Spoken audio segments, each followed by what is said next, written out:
History made with Seth Rollins leaving the main event of WrestleMania, a match in which he wasn't even scheduled to participate as WWE World Heavyweight Champion. For my money, it's the greatest cash-in ever and only proves that Seth Rollins has always been the visionary. WrestleMania has always been the place where the impossible's made possible, where dreams become a reality. And that was never more apparent than at WrestleMania 35 in New Jersey, when for the first time in its history, WrestleMania was main evented by the women of WWE. Ronda Rousey arrived in WWE like a tornado, first impressing in her debut at WrestleMania 34 before steamrolling her way to the Raw Women's Championship at SummerSlam 2018. The former MMA champion looked unstoppable, using her wide array of throws and arm bars to hold everyone at bay. As Survivor Series approached, Becky Lynch, now SmackDown Women's Champion, would be set up to compete against Rousey. Unfortunately for Becky, she'd be replaced by Charlotte Flair after Becky was taken out of action following an inter-brand brawl on Raw. At Survivor Series, Charlotte would show a vicious side in a disqualification loss to Rousey. Becky, however, wanted this fight more than anything. At the 2019 Royal Rumble, Becky Lynch would enter the match in someone else's place, ultimately winning it all by eliminating, you guessed it, Charlotte Flair. But before everything could be finalized, more bad news for Becky, as an injury to her knee led to her not being cleared to compete at WrestleMania, and WWE would replace her with Charlotte Flair. Becky would not sit by and just let that happen, however, and ultimately got her clearance. With that, she was added back to the match, and we now had a triple threat set up for the Raw Women's Championship. The surprises were not done, though. Shortly before WrestleMania, Charlotte would shock the world of sports entertainment by defeating Asuka for the SmackDown Women's Championship. And now the match would be winner takes all, meaning the winner would be both Raw and SmackDown Women's Champion. Three of the most talented women on the roster look to dazzle the world in the first ever women's main event at WrestleMania. Can you go out there and be the last kicker we all know Becky to be? Or will Charlotte and Ronda prove to be too much for you to overcome? Time to show everyone who really is the man. Overwhelmed Charlotte and Becky with her blitzing offense, but Becky was able to compose herself quickly enough to avoid another Piper's Pit, leaving Ronda on the defensive early in the bout.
With Ronda out of the way, now the Queen and the Man had the ring all to themselves.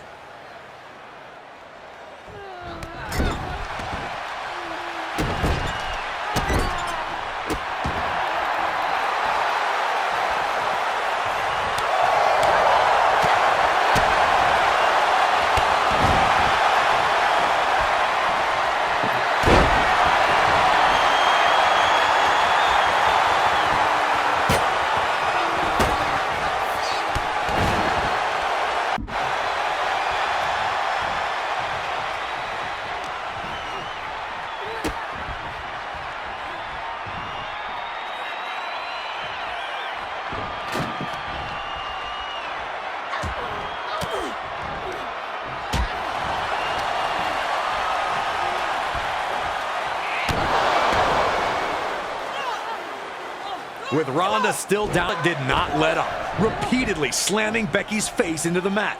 Charlotte was making the most of Ronda Rousey being down, willing to put Becky through the mat if it meant she'd leave WrestleMania as the Raw and SmackDown Women's Champion.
Exactly what needed to be done in that ring, looking to get the pin when she saw Ronda down. The Queen was in top shape, and despite not getting the pin, she was rolling.